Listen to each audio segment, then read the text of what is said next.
Om Swastiastu, Assalamualaikum warahmatullahi wabarakatuh. Shalom, namo buddhaya, salam kebajikan, salam harmoni. Sebelumnya, perkenalkan nama saya Putra Eko Pranya Primaduta. Pada kesempatan kali ini, saya akan mempresentasikan materi mengenai Strategic Human Resource Management atau yang kita kenal sebagai SHRM. Presentasi ini akan membahas dua topik utama. Pertama, faktor lingkungan internal organisasi yang membentuk kebijakan HR, dan kedua, workflow analysis serta strategic job analysis sebagai alat untuk merancang pekerjaan secara efektif. Sebelum masuk ke detail, mari kita pahami dulu mengapa faktor lingkungan internal itu penting.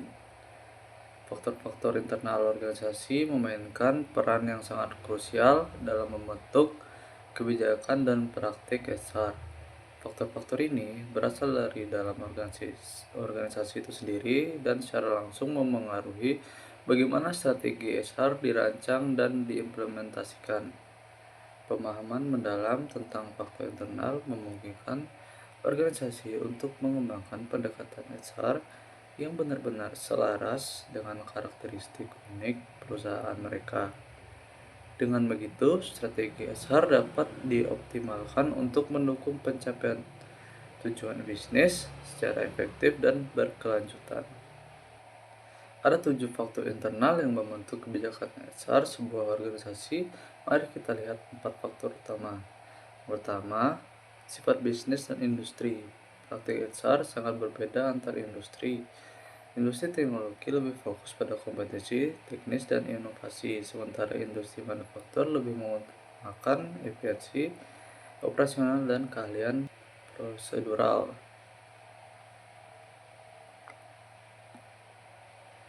Kedua, misi strategi organisasi HR tidak berdiri sendiri. Ia harus selaras dengan misi dan strategi perusahaan agar tujuan bersama dapat dicapai. Inilah inti dari filosofi SHRM.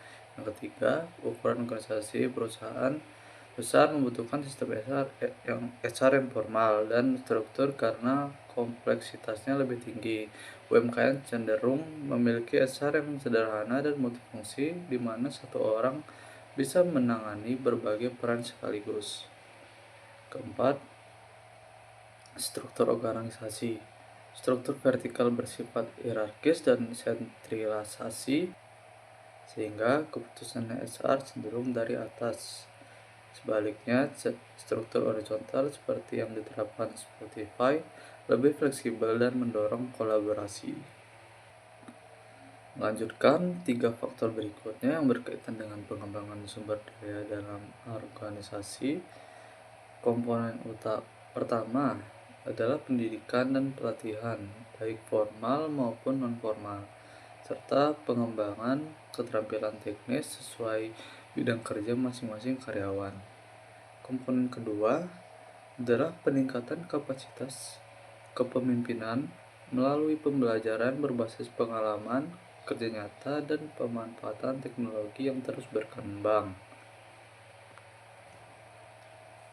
Komponen ketiga mencakup pengembangan keterampilan non-teknis seperti komunikasi dan kerja tim, serta penguatan sikap, etika, dan nilai-nilai profesional yang menjadi fondasi budaya organisasi.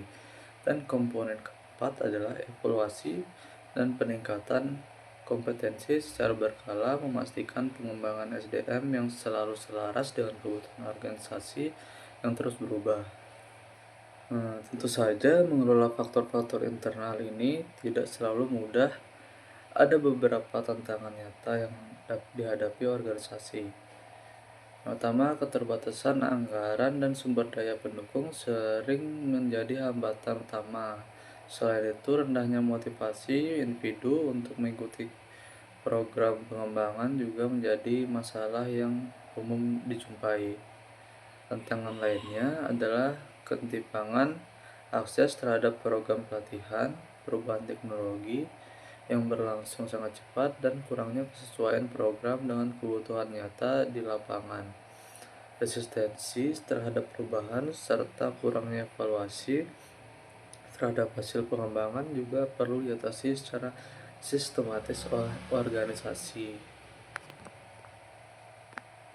Sekarang kita masuk ke topik kedua, yaitu workflow analysis. Workflow analysis adalah studi sistematis tentang aliran kerja dalam organisasi mulai dari input hingga output. Metode ini bertujuan untuk meningkatkan efisiensi dan produktivitas kerja. Ada 4 komponen utamanya. Yang pertama, input, yaitu orang, material, dan peralatan yang dibutuhkan. Yang kedua, proses, yaitu aktivitas dan metode kerja yang mengubah input menjadi hasil. Ketiga, output, barang atau jasa yang dihasilkan. Dan yang keempat itu feedback, umpan balik untuk perbaikan berkelanjutan. Dengan memahami aliran kerja secara menyeluruh, organisasi dapat mengidentifikasi hambatan, mengoptimalkan alokasi sumber daya, dan memperjelas tanggung jawab serta posisi dalam proses kerja. Next itu ada komponen workflow. Jika kita lihat visualisasinya, komponen workflow membentuk siklus yang saling terhubung. Input berupa orang, material, dan peralatan diproses melalui aktivitas dan metode kerja, menghasilkan output berupa barang atau jasa, dan yang membuat siklus ini terus berkembang adalah feedback atau umpan balik yang dikembalikan ke sistem untuk evaluasi dan perbaikan kinerja proses kerja secara berkelanjutan. Sekarang kita lihat bagaimana workflow analysis diterapkan di organisasi nyata. Di industri otomotif, Toyota menggunakan workflow analysis untuk mengoptimalkan proses produksi dengan sistem just in time yang sangat terkenal. Departemen HR juga menerapkan workflow mulai dari proses rekrutmen hingga onboarding karyawan baru. Di dunia e-commerce, Tokopedia dan Shopee menggunakan workflow analysis untuk memastikan kelancaran proses order hingga pengiriman sampai ke tangan konsumen. Manfaat utamanya meliputi peningkatan efisiensi operasional, alokasi sumber daya yang optimal, kejelasan tanggung jawab kerja, dan identifikasi bottleneck dalam proses bisnis. Next, ada 3 konsep yang sering disamakan padahal sering memiliki perbedaan: job design, job redesign, dan job analysis. Yang pertama itu job design adalah proses menciptakan pekerjaan baru dengan menentukan tugas, tanggung jawab, dan hubungan antar posisi. Tujuannya memastikan pekerjaan sesuai dengan kebutuhan bisnis. Kedua, job redesign adalah proses meninjau ulang dan memodifikasi pekerjaan yang sudah ada untuk meningkatkan efisiensi, kepuasan kerja, atau menyesuaikan dengan perubahan organisasi. Sedangkan job analysis adalah proses sistematis mengumpulkan dan menganalisis informasi tentang pekerjaan, termasuk tugas, keterampilan yang dibutuhkan, dan kondisi kerja untuk mendukung berbagai kebutuhan HR. Dalam merancang pekerjaan, ada model yang sangat berguna, job characteristic model. Model ini memiliki 4 komponen kunci. Yang pertama adalah skill variety, sejauh mana pekerjaan membutuhkan berbagai keterampilan yang berbeda, task identity, dan signifikan menyesuaikan tugas secara utuh dan dampak pekerjaan terhadap orang lain. Otonomi, tingkat kebebasan karyawan dalam menentukan cara dan waktu menyelesaikan pekerjaan. Dan feedback, informasi langsung yang tentang efektivitas kinerja dari pekerjaan yang dilakukan. Semakin tinggi keempat komponen ini, semakin termotivasi karyawan untuk mengerjakannya. Dalam praktiknya, ada beberapa pendekatan untuk memperbaiki desain pekerjaan. Itu ada job enlargement, menambah variasi tugas secara horizontal untuk mengurangi kebosanan dan meningkatkan kepuasan kerja. Kedua, job enrichment, menambah tanggung jawab vertikal dan otonomi untuk membangun motivasi intrinsik karyawan. Job rotation merotasi karyawan antar posisi untuk menambahkan skill dan pemahaman lintas fungsi. Dan job analysis menganalisis konten, konteks, dan rekrutmen pekerjaan untuk menghasilkan deskripsi dengan spesifikasi jabatan yang akurat.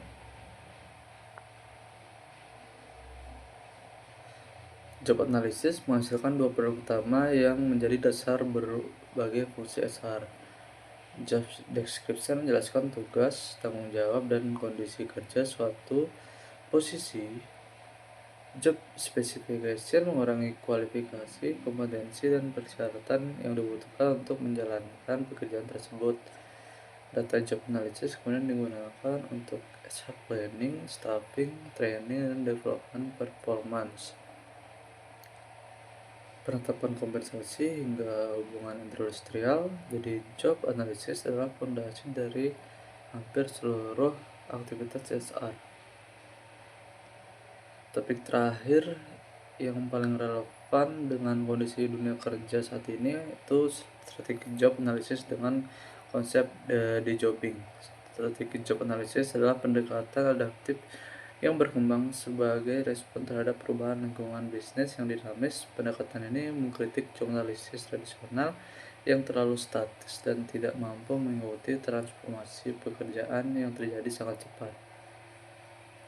Ada beberapa pergeseran fokus yang terjadi dari tugas yang statis menjadi peran yang dinamis, dari spesialisasi sempit menjadi multi skilling, dan fokus IQ menjadi fokus EQ, dan sikap serta mendorong kolaborasi lintas fungsi dan adaptasi terhadap perubahan. Dari sini lahir konsep de-jobbing yang memperkenalkan William Bridge, itu pergeseran dari struktur pekerjaan tradisional menuju peran yang lebih fleksibel. Pekerjaan tidak lagi didefinisikan oleh deskripsi tugas yang kaku, melainkan oleh nilai yang diberikan kepada organisasi. Contohnya Gojek berbasis proyek Minsky dengan tim lintas fungsi yang dinamis, dan pandemi COVID yang mempercepat tren kerja jarak jauh, peran yang adaptif. Sebagai penutup, izinkan saya merangkum 3 poin utama dari presentasi ini. Itu pertama, faktor internal lingkungan internal organisasi secara signifikan membentuk strategi dan kebijakan HR yang efektif. Kedua, workflow analisis dan job analisis mendukung efisiensi operasional serta alokasi sumber daya yang optimal. Ketiga, strategic job analysis dan konsep de-jobbing menjadi kunci penting bagi organisasi untuk beradaptasi menghadapi perubahan dan tantangan masa depan. Dengan demikian, presentasi dari saya. Terima kasih atas perhatiannya. Saya tutup dengan mohon jali umat. Om Santi Santi Santi.